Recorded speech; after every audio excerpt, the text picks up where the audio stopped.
Hello আমার প্রিয় পরিবার, তো তোমরা সবাই কেমন আছো? আশা করছি ভালোই আছো। তো দেখো সকাল সকাল চলে এসেছি আমার ছোট্ট সোনাকে নিয়ে তোমাদের সামনে। তো সবাইকে বলছি গুড মর্নিং। সবার দিনগুলো ভালো কাটুক, সবাই সুস্থ থাকো, এটাই ঈশ্বরের কাছে প্রার্থনা। তো দেখো রুহি একদম রেডি হয়ে গেছে স্কুলে যাওয়ার জন্য।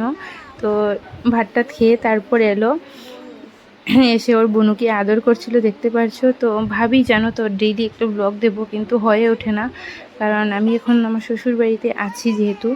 তো ডেলিভারির পর তোমরা তো জানোই 1 মাস এক রুমে থাকতে হয়, কিছু ছুতে পারবো না, কিছু ধরতে পারবো না। তো 1 মাস পর ব্রত হয়ে যাওয়ার পর তারপর থেকে সব কিছু আবার আগের মতো করে কাজ টাজ করতে পারবো সব কিছু। তো যাই হোক, দেখো এদিকে রুহি স্কুলে যাওয়ার আগে বলছিল ওর বোনুকে আদর করবে, তার জন্য একটু কোলে দিয়ে দিলাম। তো দেখো কিভাবে কোলে নিয়েছে।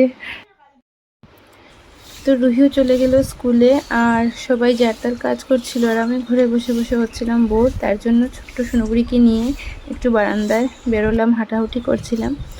আর সকাল থেকে প্রচণ্ড বৃষ্টি হচ্ছিল, মানে বলে লাভ নেই। তো উঠোনের অবস্থা পুরো একদম খারাপ হয়ে গেছে। তো তার জন্য দেখতে পাচ্ছ আমার বাবু, মানে আমার শ্বশুর, ঝাড় দিতে লেগে পড়েছেন। তো যেহেতু বেলাও অনেকটা হয়ে গেছে, তো দেখো কীভাবে উনি ঝাড় দিচ্ছিলেন। তো চলো দেখতে থাকো তোমরা পুরো ভিডিও, আর কি আর বলবো। মার হাতে কেন শি দিয়েছিস? মার হাতে কেন শি দিয়েছিস? এই দুষ্টু, কি হয়েছে দুষ্টু? একদম একদম পিটু পিটু পিটু পিটু পিটু পিটু দেবো। কি হয়েছে কি হয়েছে? মাইকো মাই মাই মাই মাই মাই, হাতে ওতে শি দিয়ে তারপর ডিসুম ডিসুম ডিসুম ডিসুম। কই রে?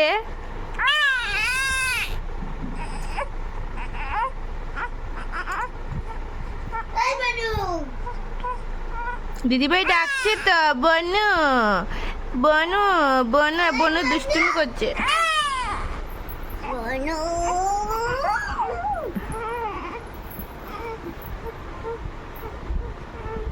দিদিভাই তো আদো করো, আদো আদো আদো আদো করো। মাই মাই মাই মাই,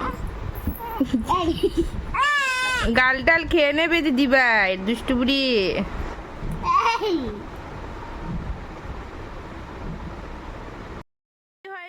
তো দেখতে দেখতে কিভাবে যে বেলাটা কেটে যায় বোঝাই যায় না।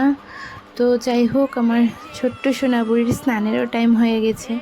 তো আমি এখনও ওকে স্নান টান করিয়ে দিতে পারিনি, কারণ যেহেতু আমার সিজার হয়েছে তার জন্য বসতে পারি না ভালো করে, শিলের জন্য একটু ব্যথা হয়। তো আমার গ্রামেরই একজন সম্পর্কে যা হয়, তো উনি এসে ওকে তেল টেল মালিশ করে শেক টেক দিয়ে স্নান টান করিয়ে যান।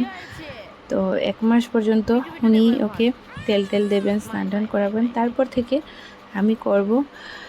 তো দেখো সোনুবুড়ি কীভাবে স্নান করছে, তোমরা দেখো। তো এত সময় কি কান্নাটানাই করছিল তোমরা তো দেখেছো, আর এখন দেখো পুরো ঠান্ডা হয়ে গেছে। তো কীভাবে চুপচাপ হয়ে স্নান করছিল দেখতে পাচ্ছ। তো যাই হোক, ভিডিওটা আমি এখানেই শেষ করছি। তোমরা সবাই খুব ভালো থেকো, আর ছোট্ট ছোট্ট ক্লিপগুলি তোমাদের সাথে আমি শেয়ার করছি। তো তোমরা অবশ্য ভিডিওটাকে লাইক করো, আর আমার চ্যানেলকে সাবস্ক্রাইব করে আমার পাশে থেকো। তো চলো টাটা, তোমাদেরকে দেখা হবে তোমাদের সাথে পরের ভিডিওতে।